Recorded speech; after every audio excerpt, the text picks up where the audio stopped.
At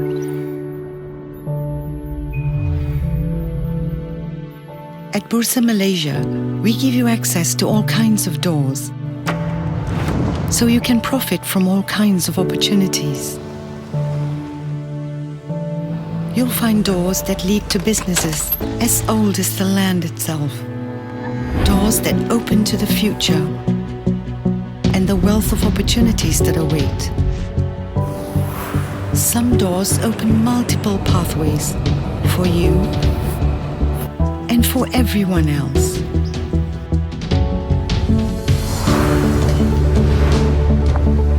And they are supported by the doors that unlock the energy that powers everyday life.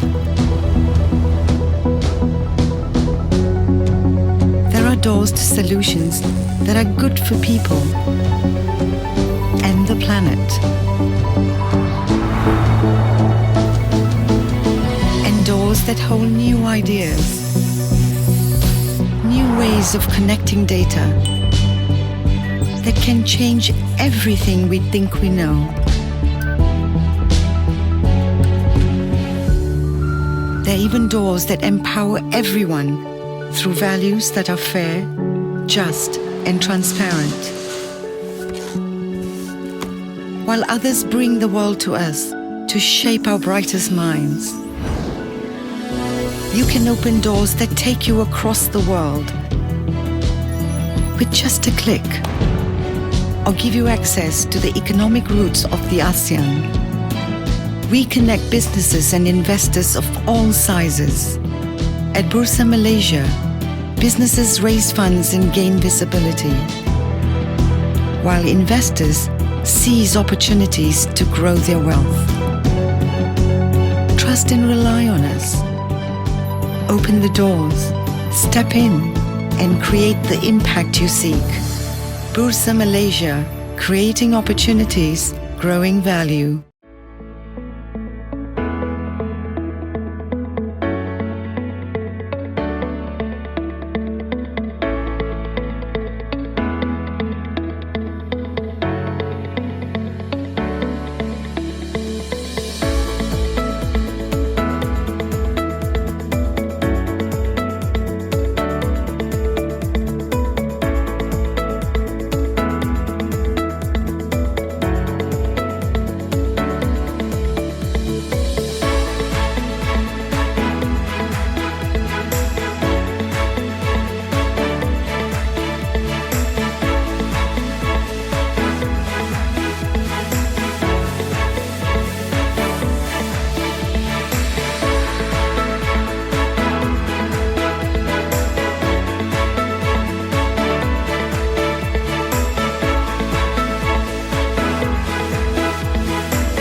At Bursa Malaysia, we give you access to all kinds of doors, so you can profit from all kinds of opportunities.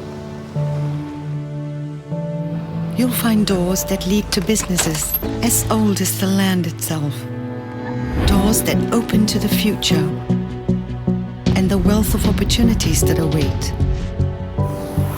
Some doors open multiple pathways for you and for everyone else.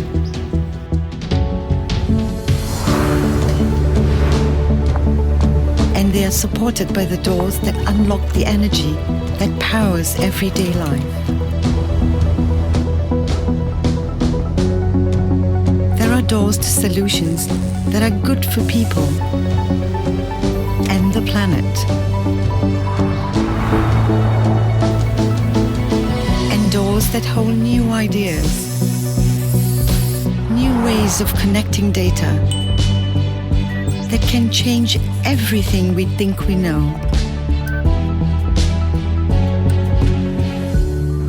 There are even doors that empower everyone through values that are fair, just, and transparent. While others bring the world to us to shape our brightest minds, you can open doors that take you across the world with just a click, or give you access to the economic roots of the ASEAN. We connect businesses and investors of all sizes.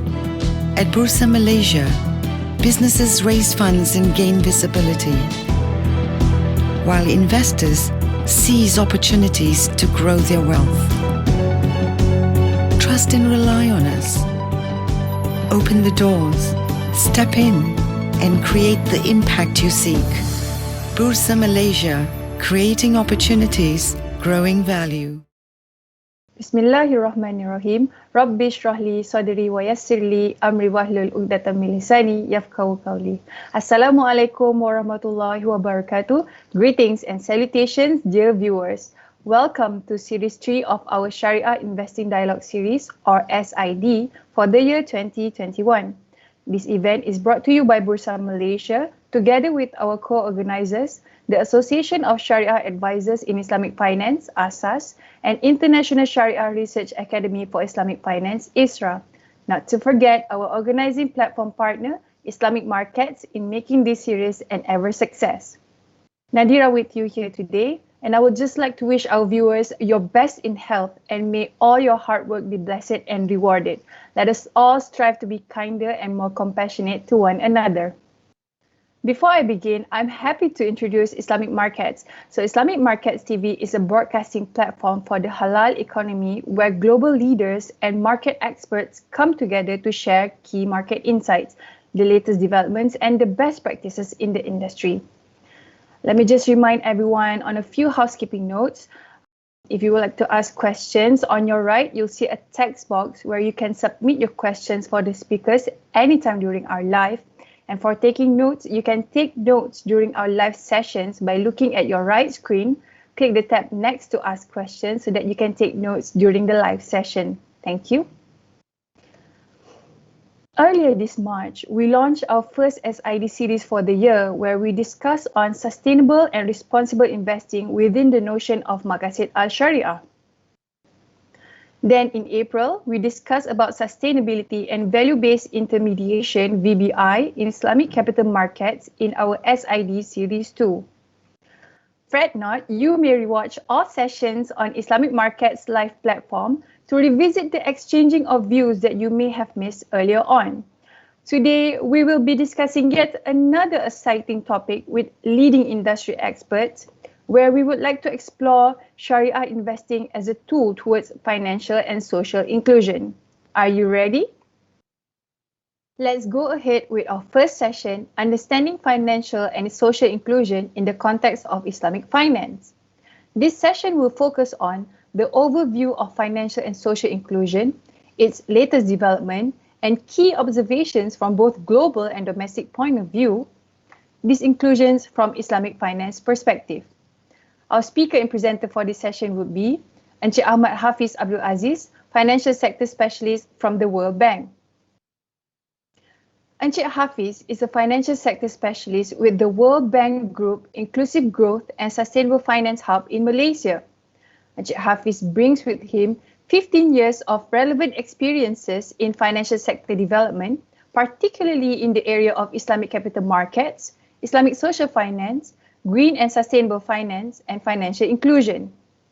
He previously worked as a Principal Assistant Director at the Ministry of International Trade and Industry and as Manager of the Islamic Capital Market at the Securities Commission Malaysia. He holds a master's degree in Islamic Banking and Finance from Bangor University, United Kingdom, which he completed under the Chevening Scholarship, and a Master of Arts in Islamic Revealed Knowledge and Heritage, Fiqh and also Fiqh Honours from International Islamic University, Malaysia. Let us begin session 1 with Encik Hafiz. Bismillahirrahmanirrahim. Assalamualaikum and a very good afternoon. First of all, I would like to thank Bursa Malaysia and ASAS for inviting the World Bank to share on our thought related to the topic, the role of Islamic finance to support financial and social inclusion. This topic is very timely, especially during the pandemic. We'll see how people with the new normal, how the financial inclusion play a significant role for the people to adjusting their life with the new normal. Okay, basically for my presentation, I will cover 6 key areas. Let me start with the definition of financial inclusion. So financial inclusion has as defined by Findex database, which the World Bank publication every 3 years. The next publication will be in 2022 due to the pandemic. Define financial inclusion as access to and use of formal financial services such as bank account and digital payment.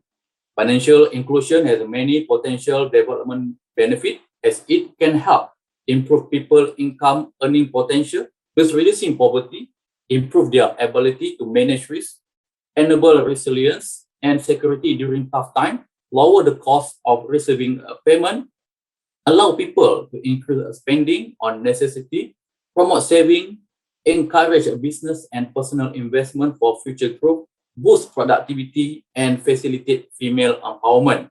For government, financial inclusion can reduce corruption and improve efficiency by, for example, improving tax collection and ensuring that social welfare transfer reach their intended recipient with a minimum of leakage and administrative cost. Based on our Findex data published in 2017, we'll see the growth of adults who have an account. Roughly like 1.2 billion have gotten an account since 2011, including 550 million since 2014. In Malaysia, more than 85% of adults have an account. 1 in 10 Malaysia adults have mobile money account compared to nearly no adult in 2014. 1 in 6 Malaysian young adults has a mobile money account. If you look at in terms of the account ownership, Malaysia, like I mentioned earlier, we reached like 85% adult have a financial account compared to other countries. Globally, women are less likely than men to have a bank account. Even in Malaysia, men are 5 percentage point than women to have an account. Another data in the Global Findex database highlight about countries cannot reach universal financial access without inclusive growth. There are 4 key areas that the policy maker, the financial regulator need to address. The younger generation, meaning the age 25 and below. In the education, the group of have an education primary or less, female, and even the poorest group. So these are 4 key group that the government or policymaker need to address in reducing the gaps in financial inclusion, even for East Asia and Pacific. Who are the unbanked? Nearly half of all unbanked adults live in just 7 economies. Globally, of the 1.7 billion unbanked, 56% are women, with Malaysia like 57%. Other group is poorest people, have a primary education or less, and mostly in the labor force. Even in Malaysia, like 3.5 million in Malaysia are unbanked. Like I mentioned earlier, these are data based on the 2017 data. I believe the next publication that tentatively will publish in 2022 will have a better, clear picture due to pandemic. People change their we have a new normal. A lot of people leverage financial account for digital payment, for and so forth. Why do 3.5 million in adult in Malaysia not have a financial institution account? So one of the reason is because of not enough money. They give a reason because of the cost. Other reason because a family member already have an account, so they share the account. Distance, especially for the people in the rural area. Only 3% of unbanked Malaysian adult report no need an account. This is, like I mentioned earlier, still the 2017 data. I believe the Malaysian already, I believe maybe more than 90% Malaysian already know the significant to have a bank account, especially during the pandemic, especially when the government also emphasized to transfer money through the digital platform. If you look at the financial inclusion metric for the selected or IC members, so this is we published in our last year report on the financial inclusion in Malaysia. For Malaysia, rank no lower than 7 on any metric. So this metric will wage be paid into an account or card, use of debit or credit card to make a purchase, and having borrow or use a credit card. On all of this metric, Malaysia was bested by several wealthy Persian Gulf countries with large expatriate worker population that typically need to access the financial system in order to send remittance to their home countries. If the special circumstances of this nation are taken into account, Malaysia ranked even more highly. On the other 5 metrics examined, Malaysia was ranked in or near the top decile among OIC members. For example, it was first out of all OIC members in the percentage of adults who save at a financial institution. The next 3 spots were held by high-income countries. It was also in the 3rd place the percentage of adults with financial account or usage of a mobile money service in the past 12 months, bested only slightly by Iran and the highly developed UAE. Likewise, was near the top in the debit and credit card penetration rate, again outdone chiefly by wealthy Middle Eastern oil sector. Religion is not the main issue for Malaysia. This is not compared to other OIC countries. Digital payment use in Malaysia is highly steadily growing. I believe the next publication, the FinTech publication, we will have a more, for Malaysia specifically, will have more penetration in leveraging the digital payment, especially with the new normal. A lot of people relying on digital payment for receiving money and even for e-platform, for instance.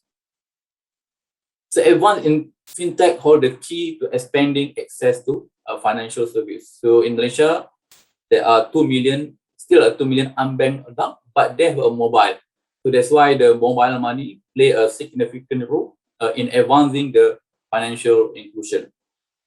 So this is a key highlight about the global FinTech database, specifically for Malaysia. Digital technology, especially widespread access to cell phone and the internet, is driving access to end use of financial services. Advance in digital financial services, starting with digital payment and including saving, credit, and insurance product delivered through digital platform. Even like today, we have robot advisor for wealth management. The next discussion about social inclusion. So what is a social inclusion? Social inclusion, basically, we give a right for each of the people to have the similar access, either to access to market, space or services. So the process of improving the ability, opportunity, and dignity of people disadvantaged on the basis of their identity to take part in society. In every country, some group confront barriers that prevent them from fully participating in a political, economic, and social life. So this group may be excluded not only through a legal system, land and labor market, but also discriminatory or the stigmatizing attitude, belief, or perception. This advantage is often based on a social identity, which may be across the dimension of gender, age, location, occupation, race, ethnicity, religion, citizenship, status, disability, and among other factors. This kind of social exclusion robs individuals of dignity, security, and the opportunity to live a better life unless the root cause of structural exclusion and discrimination are addressed. It will be a challenging to support sustainable, inclusive growth and rapid poverty reduction. The current COVID-19 pandemic has put the spotlight on deep-rooted systemic inequality. As COVID-19 continues to have a wide-reaching impact across the globe, it is important to understand the differentiated and intensified impact the pandemic has on the most marginalized, including persons with disability, women, unemployed youth, the elderly, indigenous people, and ethnic and racial minorities. For example, many persons with disability have underlying health conditions that may make them particularly vulnerable to severe symptoms of COVID-19 if they contract. Women and children are affected by increasing rate of domestic violence as a result of lockdown. In some contexts, racially marginalized groups who have been traditionally excluded from the health system have had higher mortality rates than other groups and have experienced difficulty accessing information about the pandemic, access to equitable care, and access to a vaccine. Social inclusion is the right thing to do, and it also makes good economic sense. Left unaddressed, the exclusion of disadvantaged group can be costly at the individual level. The most commonly measured impact include the loss of wage, lifetime earning, poor education and employment outcomes. Racism and discrimination also have physical and mental health costs. At the national level, the economic cost of social exclusion can be captured by foregone GDP and human capital wealth. Exclusion of the perception of exclusion may cause certain group to opt out of market services and space, with cost to both individual and the economy. Globally, the loss in human capital, well, due to gender inequality alone, is estimated at $160 trillion. Afro-descendants continue to experience significantly higher level of poverty. 90% of children with disability in developing countries do not attend school. Social inclusion is vital to achieving the World Bank Group twin goal of ending extreme poverty and boosting shared prosperity. The World Bank published our environmental and social framework, which apply to all investment project financing by the World Bank. Inclusion is also a priority in the global recovery from the COVID-19 pandemic. Stimulus package for the COVID-19 recovery will need to be designed to counterbalance the widening social gaps and will have to guard against creating a new norm of exclusion. The crisis is also an opportunity to focus on rebuilding more inclusive systems that allow society as a whole to be more resilient to future shocks, whether health, climate, natural disaster, or social unrest. If you look at the sustainable finance framework globally, regionally, and nationally, the policymaker developed, for instance, under the ICMA, the International Capital Market Association, developed the social bond principle specifically to cater for the social group. Even the EU taxonomy also include social as a key pillar, including in the ASEAN. Even in this country like Malaysia, the ISRA framework, the value-based intimidation, even Bursa also published the sustainability reporting guide, where the element of social have worked hand in hand with element of environment in ensuring that we include all the society in the same system. Like we discussed about the Islamic finance and financial inclusion. The definition of financial inclusion according to Islamic finance, is not limited to how adults save, invest, borrow, make payment, and manage risk. It also embeds notion of risk sharing and redistribution of wealth, as well as inheritance rules specified in the Quran. Islamic finance has a two-pronged approach to address the issue of financial inclusion. It offers several risk-sharing financing instruments that provide a viable alternative to conventional debt-based financing. This includes a Sharia-compliant microfinance, SME financing, and so forth. In addition, it offers a number of unique redistributive instruments, or can be called as Islamic social finance, such as zakat, wakaf, Maudul Hasan, and so forth, that complement the risk-sharing instruments and can play a vital role in elevating poverty and enhancing the financial inclusion of the population's low-income segment.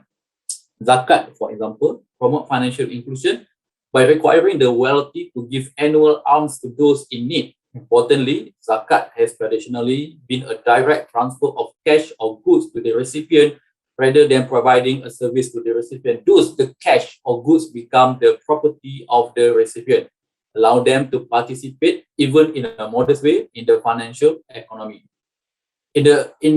This is in an important way in which zakat may more directly enhance financial inclusion than other forms of philanthropy that do not entail cash transfer.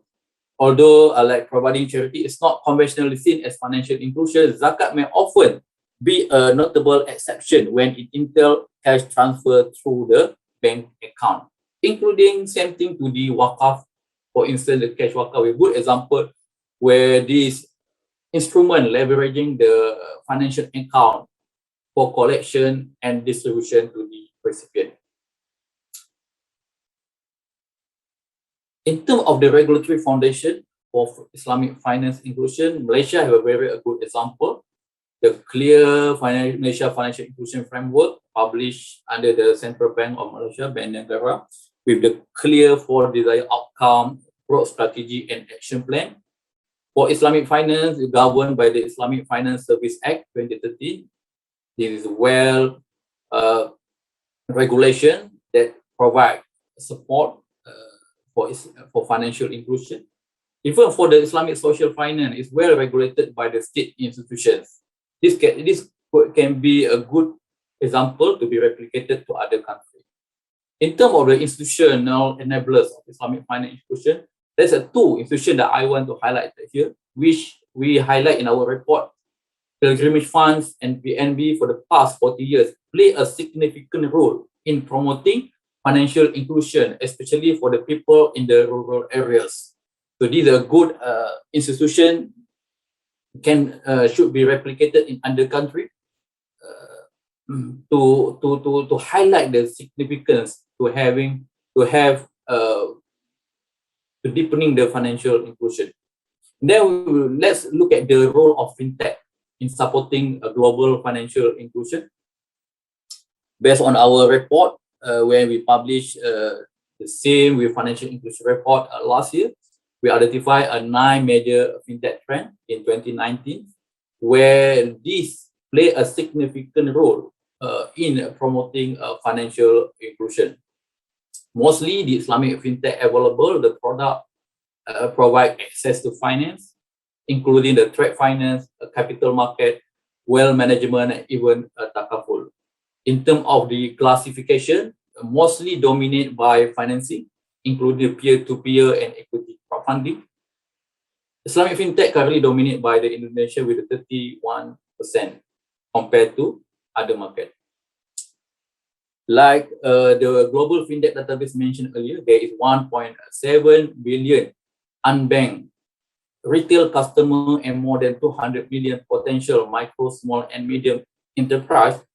50% of these unbanked adults from the Muslim countries. So the huge potential that Islamic fintech can be maximized to reach to this unbanked group through the digital, through the financial technology. These are some examples of fintech used globally that we map with the SDG. You can see in the report for the 17 SDG. how this fintech played a significant role in reducing a gap in financial inclusion. If you look at the data in comparison between the high income and IC countries, in many countries, the scaling up of innovative digital approach has enabled financial services to reach a vast number of previously excluded and undeserved household and small businesses. Fintech has also been instrumental in expanding financial access to women and women-owned business, particularly those in rural areas. A key message from our report: Muslim population is young and digitally savvy. There are significant opportunity to use digital technology to expand the reach of Shariah compliant product and instrument, as well as manage risk and reduce transaction costs. So like we shared earlier, the reason for unbanked people, so basically can be catered through the Islamic fintech in terms of the lack of money, documentation, distance, having an account, and a religious reason. This is a potential opportunity that I believe that the next session will be discussed further. So through the fintech, we can leapfrog the Islamic financial services to reach and impact catering to the digital demographic, leveraging AI, data analytics, access to finance through P2P, ETF, ECF, and the trade financing. It also can address significant financial inclusion gaps within a core market. Also can deliver Islamic social financing to support global SDG and need. This is two report. Please scan and download. The next session will discuss further about this topic. If you have any question, please feel free to post your question in the chat box. With that, I end my presentation. Thank you.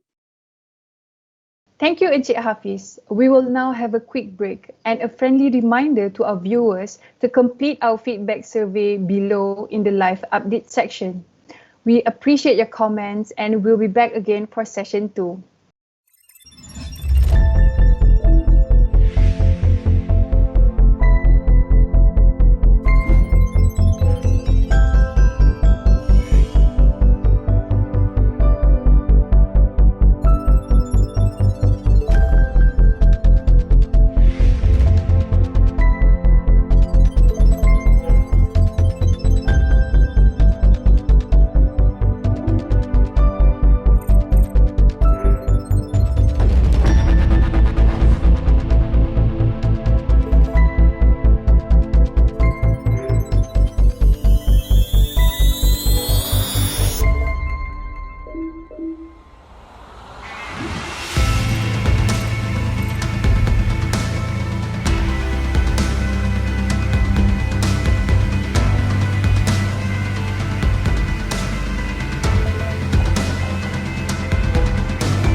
Environmental, social, and governance.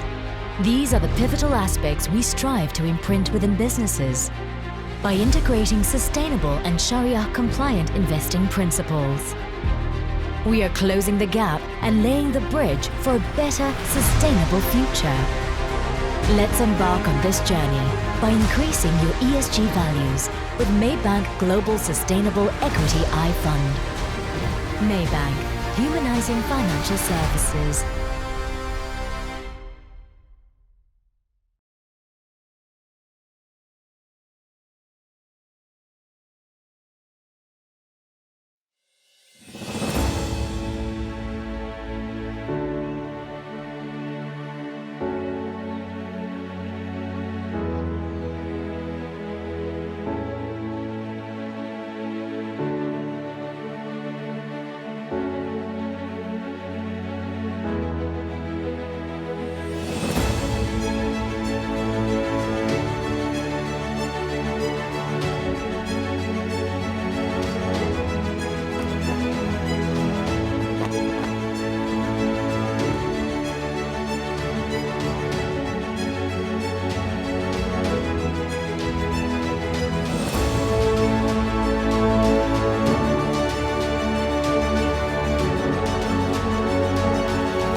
Firman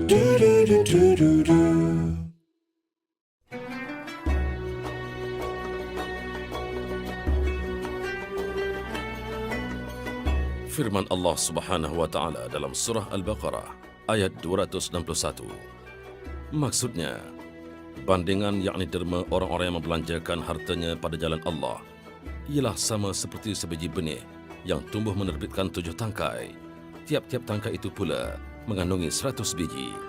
Dan ingatlah, Allah akan melipat gandakan pahala bagi sesiapa yang dikehendakinya, dan Allah Maha Luas rahmat kurnia-Nya, lagi meliputi ilmu pengetahuannya.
Assalamualaikum and welcome back everyone. Let's now start with the second session of SID 2021 Series 3.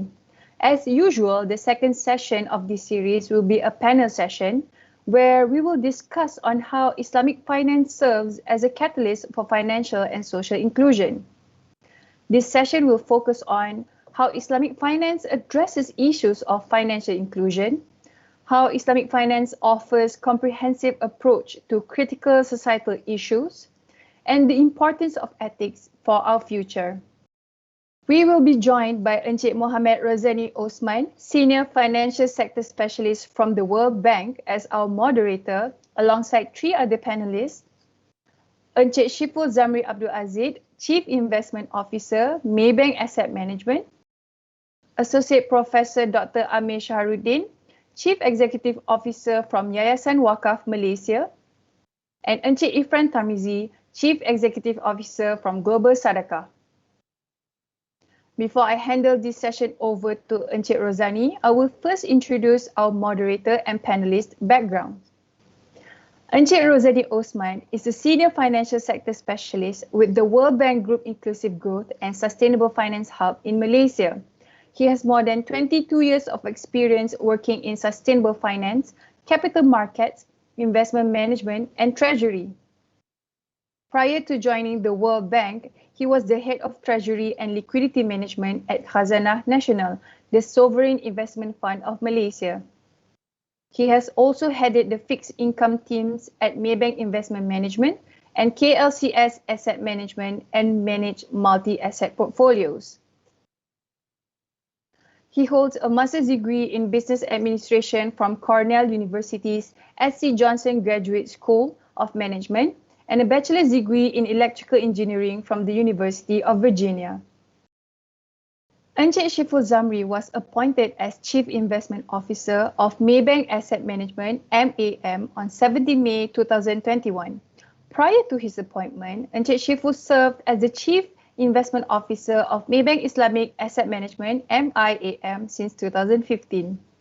He was responsible for overseeing investments across asset classes, together with a team of fund managers at MIAM, to manage and monitor investments, in particular managing pension and institutional funds. He also assisted the head of regional investment in the development of short-term and long-term investment strategies and policies for Maybank Asset Management Group. Encik Shiful has more than 18 years of experience in the fund management industry and is well-versed in debt restructuring, corporate turnarounds, and mergers and acquisitions. His strength lies in his insight to the power sector and toll roads, where most debts for the sector were raised during his career as Senior Vice President of Research and Advisory in Kenanga Investors Berhad and Head of Fund Management Research, RHB Investment Management. He graduated with an honours degree from the Montfort University, United Kingdom, with Bachelor in Accounting and Finance. He is also a holder of CMSRL license. Associate Professor Dr. Amir Shaharuddin is the Chief Executive Officer of Yayasan Wakaf Malaysia since September 2020. He was the Dean of Centre for Postgraduate Studies, University Science Islam Malaysia between 2019 to August 2020, and the Dean of Faculty of Economics and Muamalat between 2013 to 2018. He led 76 academics and 11 administrative staffs and managed a total of 1,881 students. Prof. Amir achieved 35% growth of total number of students in the faculty within 3 years. He also succeeded in developing 5 new academic curricula at undergraduate and postgraduate levels and bringing in 65% of foreign students at postgraduate level. He managed USD 300,000 budget annually, including endowment funds, and is experienced in credit transfer and students' mobility programs with universities from Indonesia, Brunei, Kazakhstan, Oman, and Japan. He is an expert in Islamic finance and is also a member of Shariah Committee in Islamic financial institutions. Encik Ifran Tarmizi has over a decade of experience in various organizations within the financial service industry. Prior to joining Global Sadaqah, he was heading a non-governmental organization involved in education and social welfare. He currently serves as the Chief Executive Officer of Global Sadaqah, where he and his team drive an award-winning CSR, Zakat and Wakaf management platform that aims to increase the efficiency, sustainability, and impact of social finance. We will now proceed with the panel sessions as moderated by Encik Rozani. Assalamualaikum and good afternoon to everyone. Welcome to our session on Islamic finance, a catalyst for financial and social inclusion. It's our hope that this afternoon we would like to be able to offer an insight and highlight the critical importance of financial and social inclusion towards a more transparent, robust, inclusive and sustainable economy. And we hope to be able to understand the main aim and the biggest obstacles in achieving the objectives of financial inclusion. As our MC earlier has so kindly introduced our speakers, I would like to jump in and go directly into our first round of questions, which hopes to address how Islamic finance faces the issue of financial inclusion, especially in terms of access to finance. I would like to invite our first panelist, Encik Shiful Zamri, to answer this question on how could Islamic finance or Islamic asset management industry sustainably build and drive financial inclusion. Assalamualaikum. Good afternoon, everyone. Thank you, Rozani.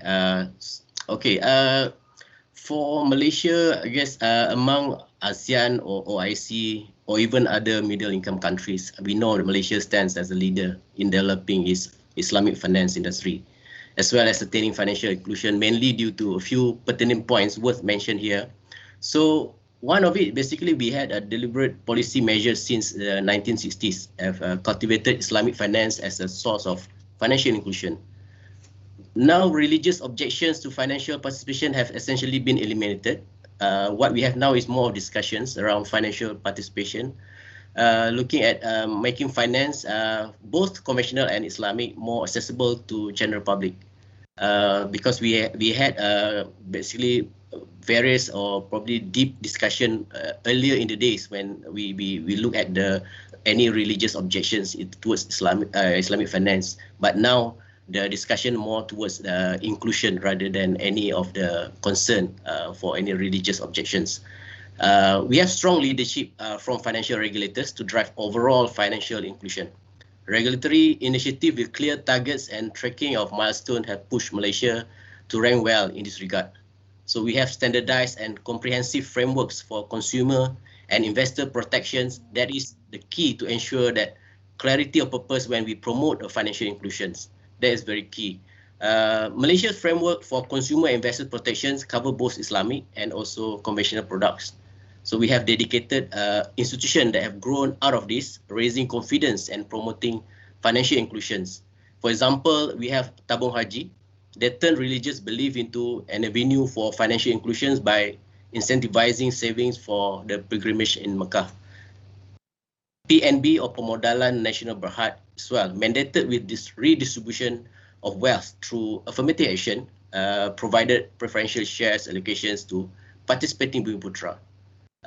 FELDA or Federal Land Development Authority also allowed land ownership through designated holdings and land for agriculture cultivation. So we have other Islamic social finance as a central element in utilizing wakaf funds for social development as well.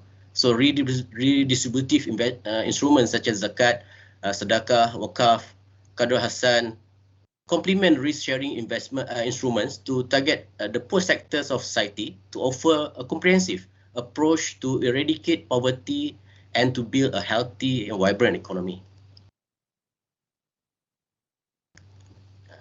Thank you, Encik Shiful. Now, I'd like to ask a similar question to Dr. Amir Shaharuddin. In your opinion, what are the challenges of financial inclusion among the low-income earners, including those under the B40 income classification in Malaysia? Right. Thank you, Mr. Rozani, my colleague Shiful, and also Brother Ifran. I think we have heard that in terms of in Malaysia, we do quite well about the issue of financial inclusion and social inclusion. As presented by Encik Hafiz, the rate of our population that financially include is quite high, 85%. And this, I think, goes to the very strong drive by our regulator, by Bank Negara and all Islamic financial institutions in Malaysia. So, however, I think the issue remains with this segment, the B40 that we usually terms in Malaysia, the the low earners income in Malaysia. So I remember, when we talk about B40, we refer to the small farmers, these small hawkers, and also those who run micro businesses. So I remember when we do a lot of, giving financial assistance to this group who are badly affected by COVID-19.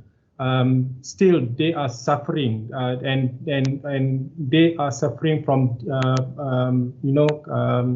losing their income during this COVID, and also they are bearing high debts.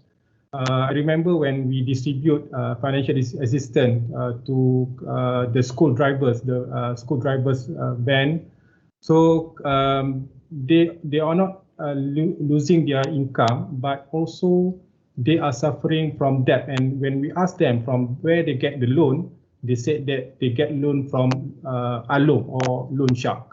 So, they don't enjoy the moratorium that most of us in Malaysia enjoy during this pandemic.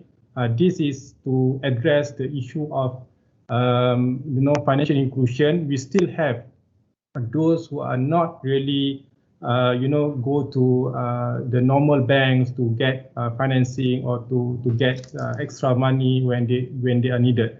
So this is the issue as why this situation is still happening in Malaysia. So I believe one of the main issue is the knowledge, the financial literacy. This is that we need to tackle. And based on my conversation with this segment of people, they also have a problem of, they face problem of bad experience when they want to ask for financing from bank.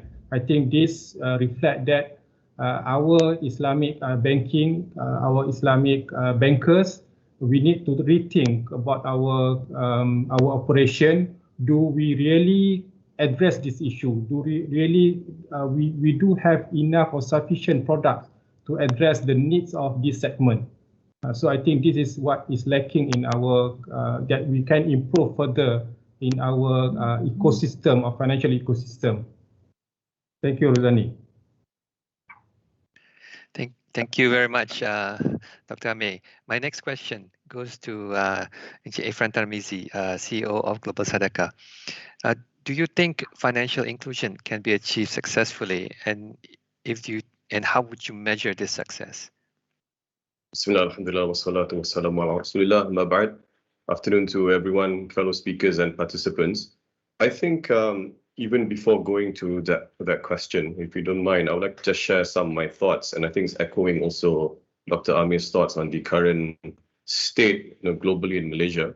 I won't be able to fully capture the current state, of the globe or Malaysia, as Mr. Hafiz has shared some valuable data earlier. But I could perhaps share some observations that will lead towards that question from my little experience. So, we all observe that globally that there are many in need of access to finance in many forms.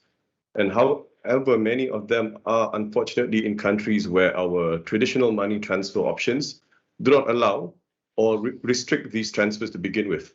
So, I can mention some of these countries at the top of my head. I'm sure many have had difficulties transferring to those in need. Palestine, Syria, Honduras, Guatemala, and for example, and specifically now back to Malaysia.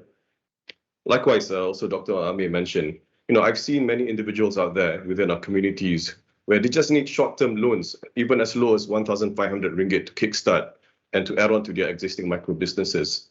And, these guys are definitely affected by the pandemic. And I've even seen those as young as 18 years old who want access to this particular kind of product to help their family.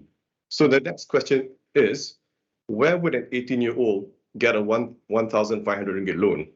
So one challenge is definitely that there aren't many institutions, as Dr. Amir mentioned, out there to help these individuals. And perhaps, they're micro entrepreneurs, no credit history, perhaps too risky based on our credit scoring methods. So, we have, and we will have many of these cases where we're assisting to help them in terms of, interest-free loans, called Hassan. And, we have partners on the ground that will match them to manufacturer products, build up their business skills, boost their income, and eventually their ability to repay. So in addition to that, there's a lot of technology that we're exploring towards capturing credit history for these applicants, via an alternative credit scoring system. So we have to make it simple to track data from within their phones, generate that credit history, where eventually be accepted by institutions. So can it be achieved successfully, financial inclusion? I think yes, inshallah. And how do we measure? I'm not the most qualified person to assess this, and the World Bank has laid out some, really relevant data to compare, these measures in different countries. But for me, and I'm really, at the very, probably at the lower end of the whole ecosystem, when I see individuals I mentioned earlier, and they are increasing their income by a certain level, and we're able to empower them to repay, to pay it forward, to pay zakah one day, for me, I'm going to celebrate that as my little success.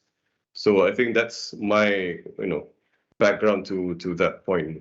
Thank you, Mr. Rosani.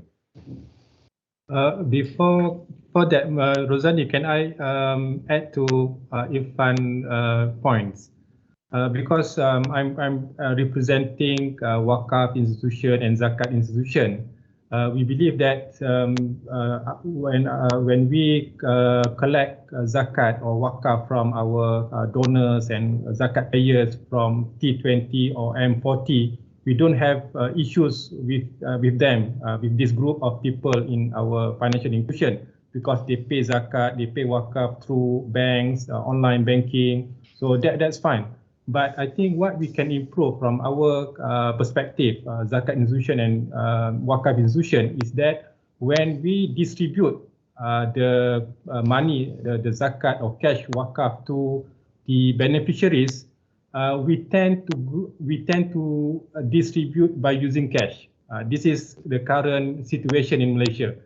So I think to improve the financial inclusion, we should move towards giving, by using bank account. This is something that I believe we need to improve. Agreed. Yeah. Thank you very much, Dr. Amir and Ifran. Now, I'd like to remind the audience that please feel free to send in your questions. We would really appreciate your questions, and we'll strive to answer them as best as we can. Now, I'd like to take this opportunity to go into a second round of questions for our panelists. To Encik Sheful first. And we want to cover a topic on how Islamic finance could offer a comprehensive approach to poverty eradication and redistribution of wealth among the society. So this question specifically for Encik Sheful is, what is the role of the financial industry or the Islamic asset management industry, particularly Maybank Group and Maybank Asset Management, in promoting Shariah investing to intensify social inclusion? Okay, thanks, Rosani. First of all, in terms of Islamic asset management industry, we have we have been doing this business, asset management, for many years or decades already. Of course, it started off with the normal conventional, and then Islamic asset management becoming more hot topics. In fact, demand for Islamic asset management is growing faster than your conventional asset management products. So as far as the social inclusion is concerned, I think what we are doing now is more of try to engage or maximize or be more effective in the wealth redistribution from our industry perspective. I think, as you know, Islamic asset management also contribute quite significant amount of purification money from the non-Sharia income portion as a result of any reclassification of assets under our management to Islamic social finance as well as charitable organization. So that is one of the source of funds that we can really share and redistribute back to the societies from our activities of Islamic asset management. So the usage of this, of course, Islamic social finance is properly implemented. It can play major roles towards the unemployment, poverty eradication, and eventually contributes towards the social economic progress and Muslim communities. So what we are doing now, I think you saw our videos earlier where we launched the Wakaf funds. We work with this other institution, the what you call the social Islamic institution that provide more structured distribution. Because if we were to do it ourselves in terms of redistribution of this wealth through zakat or wakaf, it may take a long way. So we will rather work with these professionals or institutions that are doing it already, so that we can basically maximize the inclusion to the people at large. So that's one thing that we are doing. Of course, the other thing, we are always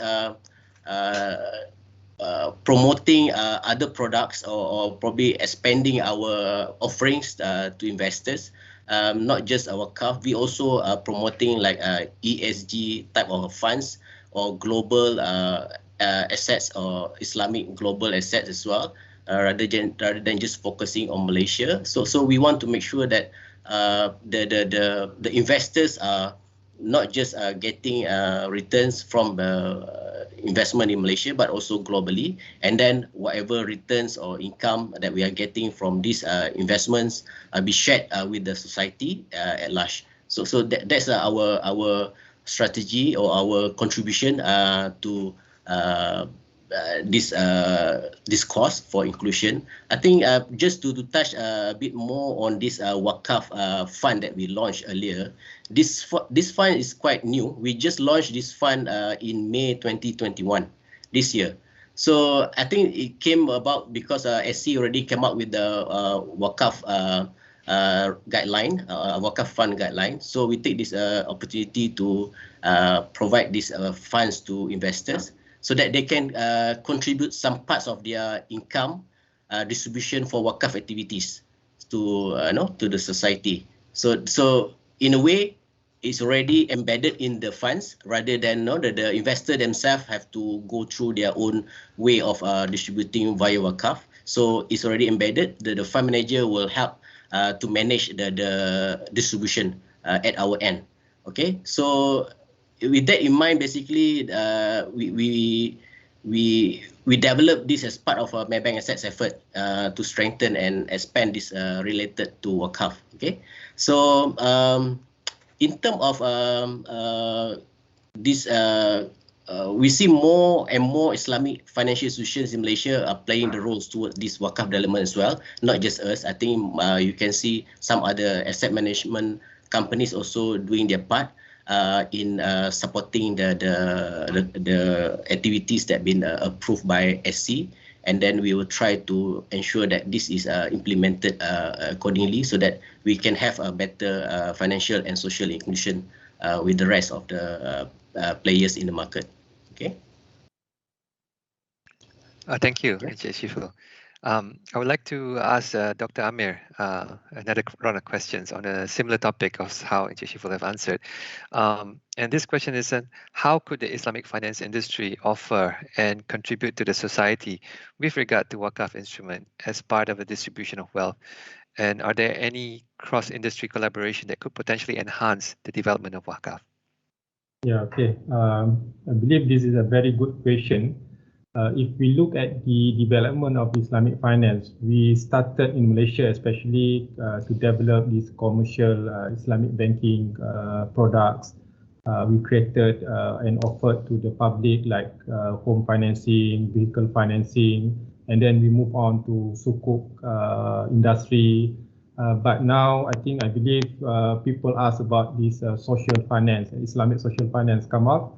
And then in terms of Islamic social finance, the main component of it is zakat and wakaf. So Alhamdulillah, in Malaysia, we already success in developing our zakat sector. By 2019, our zakat collection overall in Malaysia, we have reached to 3 billion ringgit. So this is to me, is a huge, significant amount of money. And we managed to develop our zakat sector for the past 2 decades, Alhamdulillah. But if we compare to the development of wakaf, still very small, because our zakat, especially in cash wakaf, we do not reach to a significant amount that we can celebrate and we can proud of. So that's why, to me, the collaboration or effort from Islamic finance institution to support wakaf sector is very, very needed and important.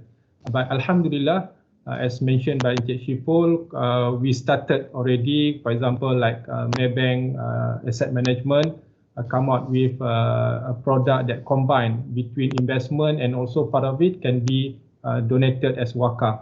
So also we have like Kenanga and also other investment companies to come out to support wakaf.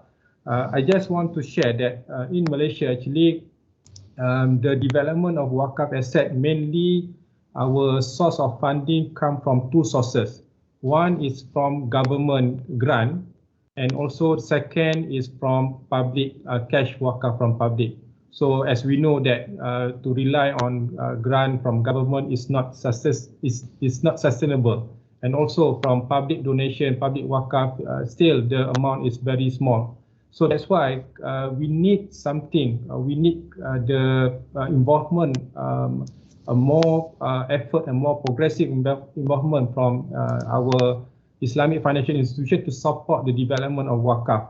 So far, Alhamdulillah, we have already started, but we still yet to see, like for example, the issuance of sukuk for wakaf project. So we are champion in Malaysia. We are champion in wakaf in sukuk, but not yet to see this sukuk, for example, sukuk for wakaf development. So I believe, inshallah, we can concentrate on that. And also, I think the issue of cross-industry collaboration, yes, it's very possible. For example, we are working, for example, now a wakaf project to build a green mosque, where we have a combination between the technology to save energy for our mosque, to save water, and to build a solar panel to our mosque. Then it can generate efficient energy to our consumption. So I think with this, for example, our imam, our mosque, we need to have a collaborative effort between the industry people, the technology people, and then we can promote wakaf for a better future, inshallah. Thank you, Dr. Amir. I'd like to pass on the next question to Encik Ifran, which is, in your opinion, how could Shariah investing contribute to social inclusion? Right, good question. But before that, I think, if there's opportunity, Dr. Amir, let's have a chat. I think we can get our platform to get some international donors for the Green Masjid. That sounds very good. And, for the long-term sustainability of, in many aspects, environment, and to help, the whole community of the masjid. And I think I'll take a step back, going back to these social finance products before going into the investment, and how, we can help them ensure sustainability and towards an inclusive economy. So back to the earlier examples I shared, these underbanked people are now finally able to expand their businesses, raise their income, and more importantly, when we empower them to repay, we're able to circulate the original fund for a few more cycles. And that's, sustainability for the person itself and also, for the funds. So there'll be a longer usage. And, going back to just simple sadaqah, when we channel it, and this is addressing how we can remove, poverty, remove poverty, inshallah. We channel it towards education, be it in the form of laptops to underprivileged students during the lockdown, helping those who can't afford tuition fees or college accommodation. Through education is how we hope to assist in poverty eradication, but it's a long-term journey. And this is where we give the opportunity for the generations to break out of the cycle within their families. But now leading to that question, unfortunately, from my observations, the general public, the individuals, they don't seem to support education causes as much compared to the other causes, feeding the poor and such. So first and foremost, I think this is definitely one area where Shariah investments could focus and assist on. And I know I'm not in the investment sector, as you can tell, but I've observed that when investors prosper and they already had ethical, social impact in mind, they are also the strongest contributors towards social causes. And this is from our own experiences within the group. So from that angle, Shariah investing by default, it's more holistic, it's ethical, and as opposed to just purely looking at returns, it already attracts the right kind of mindset that I say immediately assists social inclusion and has that potential. So, in short, investment products that have a social element to it, it would definitely assist in social inclusion. And I think there are many opportunities for us to explore. And inshallah, this is some of the ideas in a pipeline where we want to involve investors and maybe, partially also donors towards funding development, developing underutilized Waqaf land, state land. So this is where, inshallah, there'll be some element of return at the same time, social inclusion through the impact from that investment product. Thank you, Sheikh Rozani. Thank you very much, Ifran. Rozani, still, I want to add to Irfan's comment. Yeah, I want to echo Irfan's comment about this motivation or behavior of our donors and Waqif. Yes, I agree, because most of our Waqif or donors in cash Waqaf, they still have what we call a traditional understanding of Waqaf. Because when we, for example, promote Waqaf for mosque, Waqaf for surah, Waqaf for we got a lot of support and a lot of donation compared to other like Waqaf for like education, Waqaf for green technology. So so still, I think the mindset and the understanding of Waqaf need to be improved and need to be enhanced. I'm not sure, but I think because maybe a lot of people just think the reward, the pahala only goes when they donate to mosque for the religious purposes. Yes. So that is one of the issues. I agree, Dr. Amir. We have the same observations that, we have to change the mindset that Waqaf is not just masjid or I have to have a big land and give it to the majlis. There are many, which we have also explored, but you're right. This is where the awareness has to come in. We have to work together, Dr. Amir. I think we have to build awareness for Malaysia and globally here. Yeah, I think probably I can add also in terms like how the behavior of investors when it comes to donations or doing goods to the environment, to the people, and then. So in our case, when we look at the behavior in terms of demand for product, for example, in investment, of course, when somebody want to invest, it normally was started with basic products, equities, fixed income, or sukuk for that matter. But over time, people start to demand for more than just investment. They want to do goods with the investments. For example, 2 years ago, we launched a very powerful sustainable unit trust product called Maybank Global Sustainable Equity.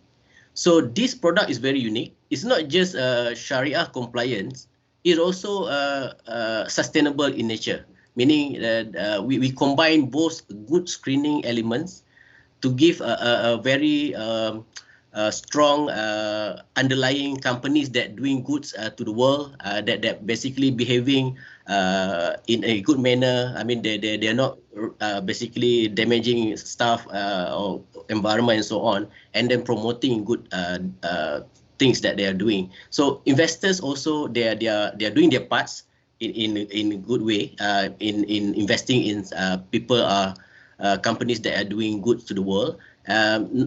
That's what I'm saying is that it's not sometimes it's not a direct contribution that they're doing, but their action is also translating into their investment behavior as well.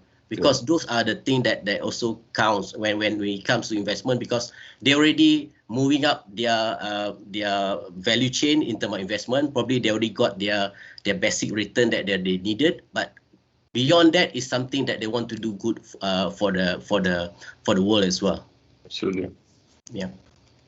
You don't want me just adding, like, it's somewhat on a related note, but of course there is an ongoing Sharia discussion regarding this, and this is my personal observation, at least from our experience.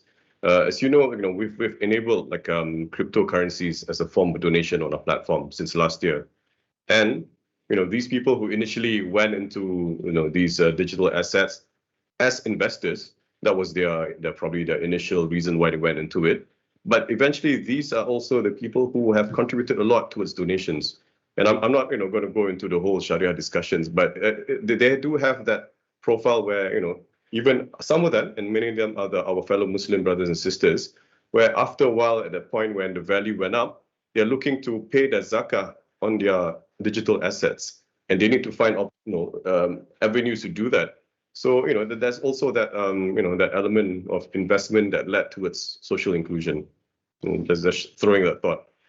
Yeah. Thank you very much. Very interesting to have a conversation. This free flow conversation is very interesting, and it allows for greater sharing of ideas. Now, I do have some audience questions. Some of them are a bit similar, so I'll do my best to sort of merge them together. I think we've heard during our first round of questions on how there is a big gap that's being faced, especially from the B40 group in terms of accessing finance. Now, we all know that Malaysia has made great progress in recent years in terms of financial inclusion. Now, going forward, given that we do have this big gap, what should be the focus of the government or the private sector in the coming years to enhance both financial and social inclusion further?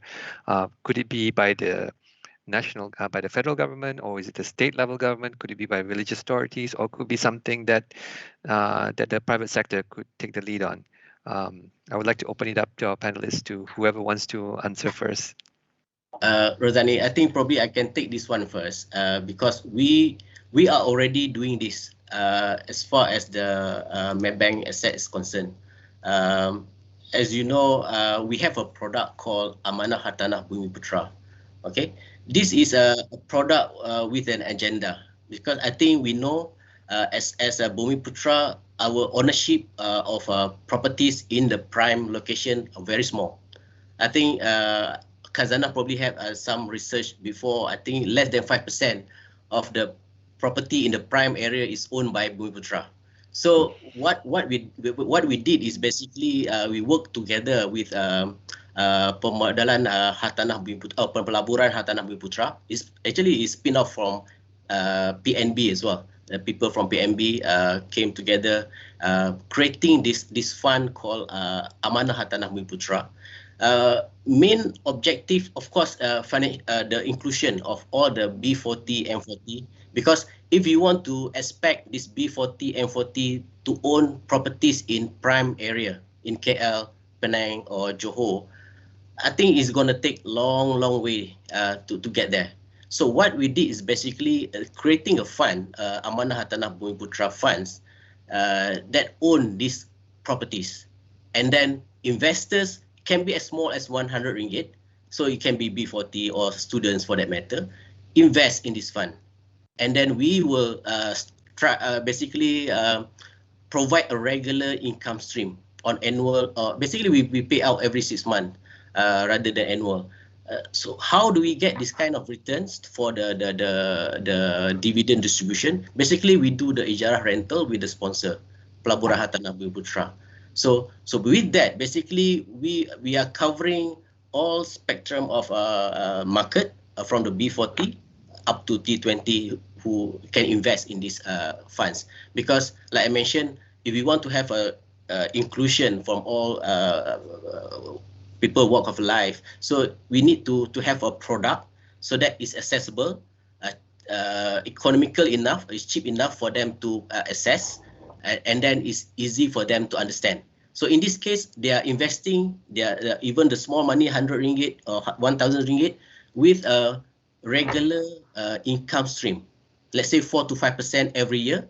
They can match this with the ASB for that matter, and then the price is fixed at RM1. So this is something that we try to promote, and then we try to include the investors from the top to the bottom B40 that we mentioned. So that is the way how do we do it, and then this fund is dynamic. We can grow this fund. So long we have more assets to be injected into the fund, we can open up to more people to invest in this fund. So that is one of the initiative, and it is still ongoing for us to basically provide this inclusion to basically all people, all walks of life in this Malaysia, Putra, for example. Okay. Thank you, Encik Shiful. Dr. Amir or Encik Ifran, do you have any comments on my earlier question?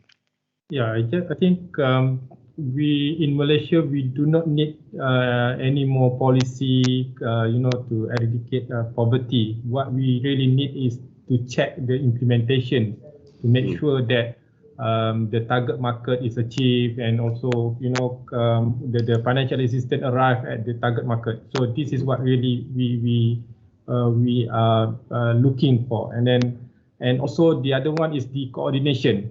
Because in Malaysia, there are a lot or many of agencies who drive the financial assistance, but lack or weak coordination among us. Agree. So I take it from your comments, we already have a lot of the good policies and plans. We just need to implement it better and coordinate better in order to achieve the results. Okay. There's another audience question here. Regarding the pandemic and its impact. Now, I think they're related. I think we can try to answer both questions at the same time. One is, how did previous financial and social inclusion efforts help to alleviate the effect of the pandemic?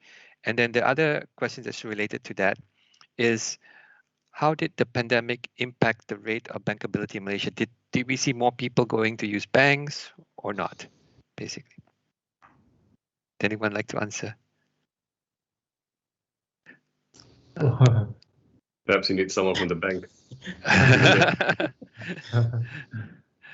I mean, I have to say, like, I can't say for sure whether they're going to the bank, but I can definitely say they are definitely in need, and they're looking towards other avenues.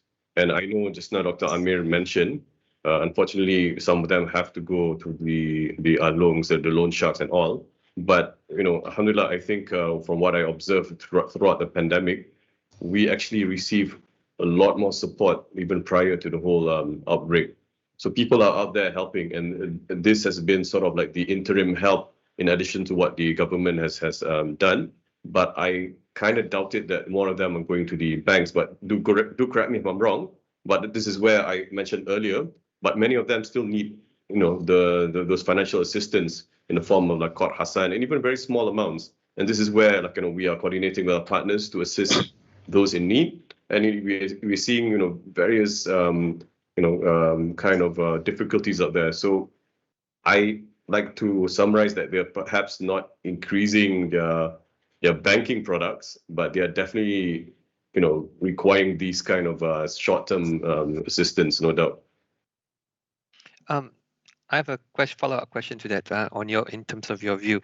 I know earlier was mentioned a lot of people going to alongs and loan sharks for short-term loans. That could end up having major repercussions down the road as a result of the pandemic. Yep. Now, do you think they are going there because they don't have the knowledge, the financial literacy level, to be aware of other options that are available to them, or simply they are literate? Financially literate. It's just that they've run out of options, in the sense that the options that we have available just do not meet their needs. Yeah, from my observations, of course, Dr. Amir, he has shared some. It's not because of the lack of awareness, meaning they are probably aware that many products out there in the banks, you see it everywhere on your billboards and, in your phones, in your social media feeds. But the many that I've seen, and I've mentioned like one example, that is a real life example. Like, where would an 18-year-old go for a short-term financing of 1,500 ringgit? So it's the access to these kind of products. And unfortunately, many of these smaller entrepreneurs, micro entrepreneurs, they are left with no options. And for them, okay, they've probably not reached the stage, many of them, that they are, being threatened, their lives have been threatened, but they have no choice but to accept the high exorbitant, interest rates, because that's their only option at the moment. So this is my little observations. I look forward to the other panelists' observations. That's very interesting, Irfan. I think probably I want to add to that point. My observation on these issues where people still going to Along or Loan Shark. What I can see is that totally agree with Irfan that the probably the bottom of the society, even the smaller amount like 1,000, 2,000, is very difficult for them to get that kind of help.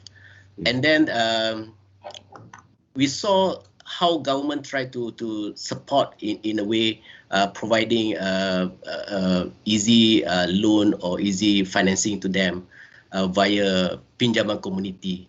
But that also is tantamount to kind of a legitimate allowance as well, because the rate is so high. So that kind of 1.5% per month is equivalent to your credit card rates already.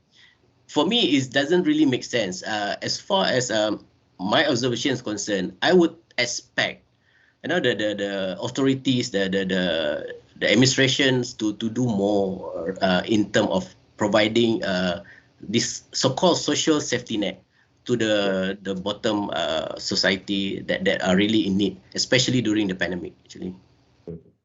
Rosadi, just a small point from me.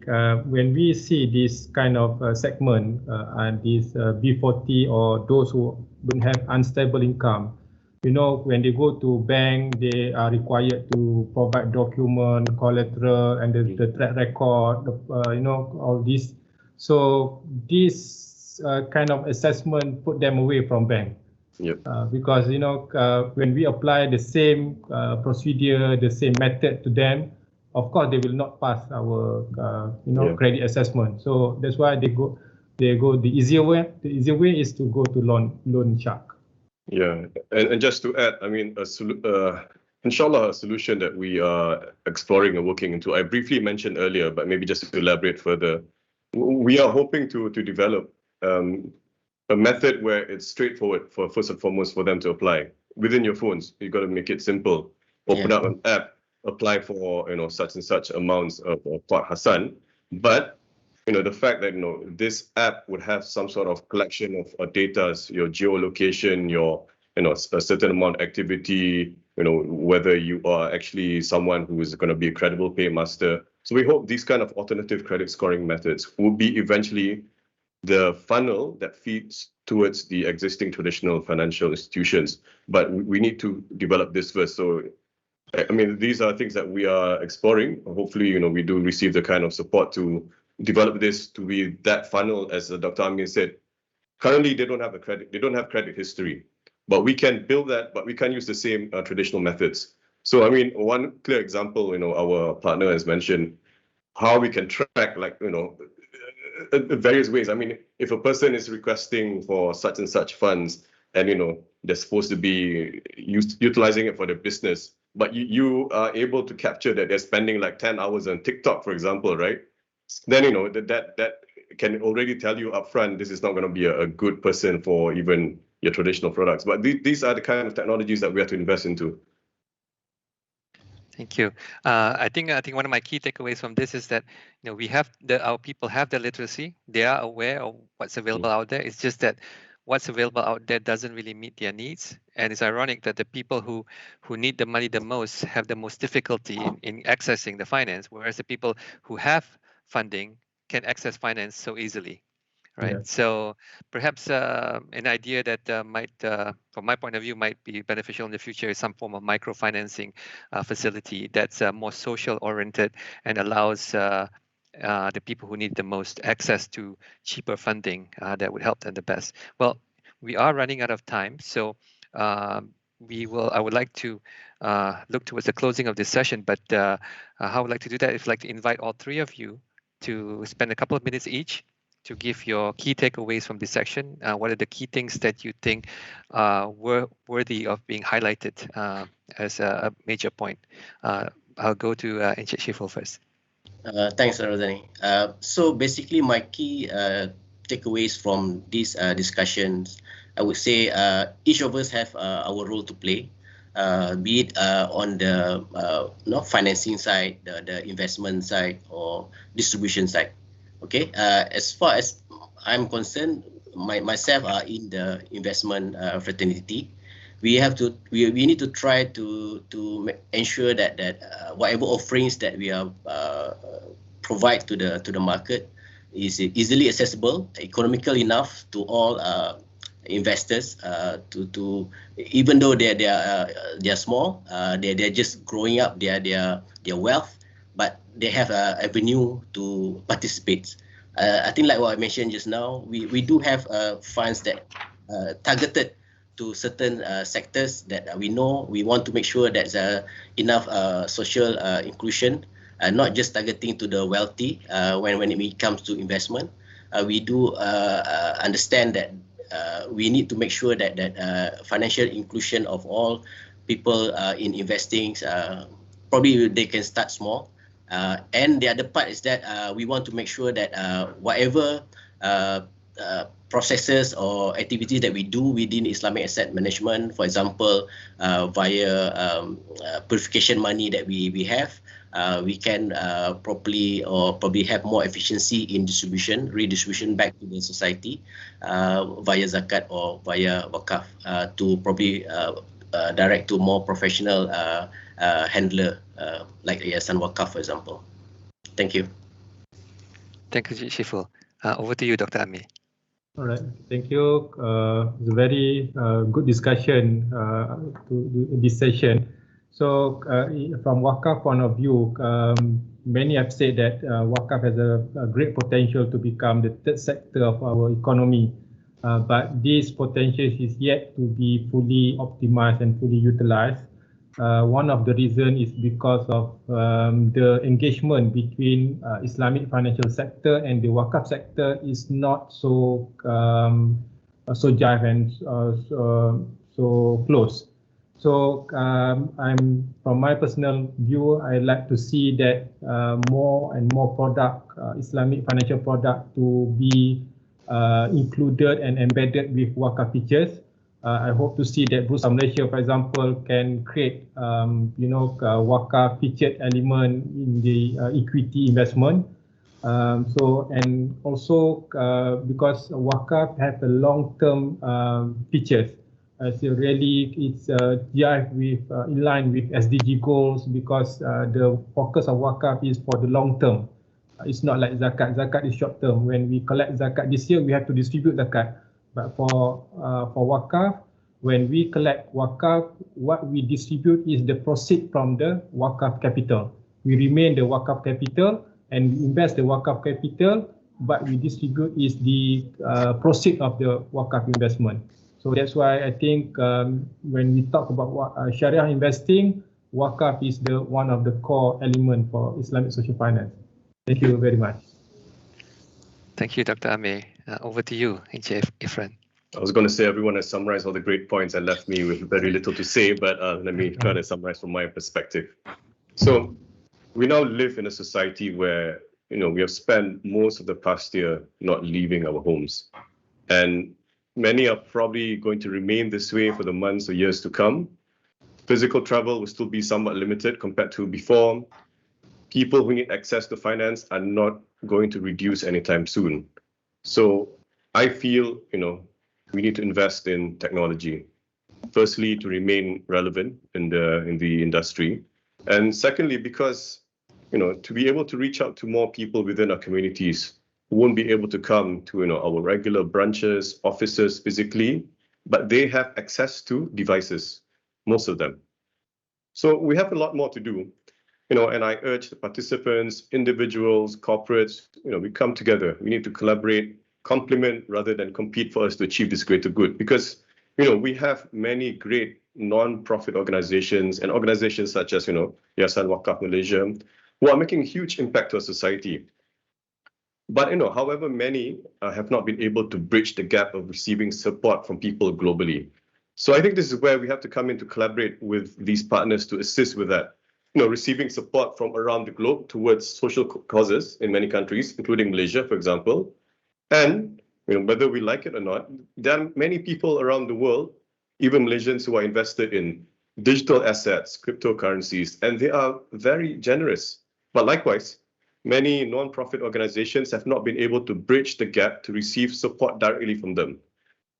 I mentioned earlier, we have enabled this for the past year, and we've seen the amount of support that we are potentially, we could receive even more. So in summary, we need to build convenience at your fingertips. We've been able to reach supporters from more than 80 countries around the world to help people from different parts of the world. And it's all within your phone or device while working from home. So on that note, I look forward to connecting with relevant parties to have this discussion, inshallah. Thank you very much. Thank you, Ifran. I'd like to say a big round of thank you to our esteemed panelists for contributing your ideas and your thoughts today. With that, I would like to hand back over to the organizing team. Thank you very much, everyone. Thank you very much. Thank you to our moderator and panelists for session 2, and we hope that you find it just as interesting as we did. That marks the end of Shariah Investing Dialogue 2021 Series 3. I'd like to share a few reminders before we leave. For upcoming sessions, you can see below on your right the past and upcoming sessions. You can set a reminder so as not to miss any of the future sessions. Feedback survey. Make sure to leave your rating and feedback by filling up the survey form below under the live update sections. We appreciate your comments on how we can improve our future events. Watch again. You can watch again this session and all past sessions on www.islamicmarkets.com. On behalf of the organizers, Bursa Malaysia, ASAS and ISRA, we would like to thank the World Bank, Maybank Asset Management, Yayasan Wakaf Malaysia and Global Sadaqah for making this session a success. We would also like to thank Islamic Markets for hosting the SID 2021 on its live platform. We hope that this session has given you a richer understanding and interest on Islamic capital markets, and we hope to see you again in our next series. Subhanakallahumma wa bihamdika asyhadu an la ilaha illa anta astaghfiruka wa atubu ilaik. Assalamualaikum warahmatullahi wabarakatuh. Have a good day ahead.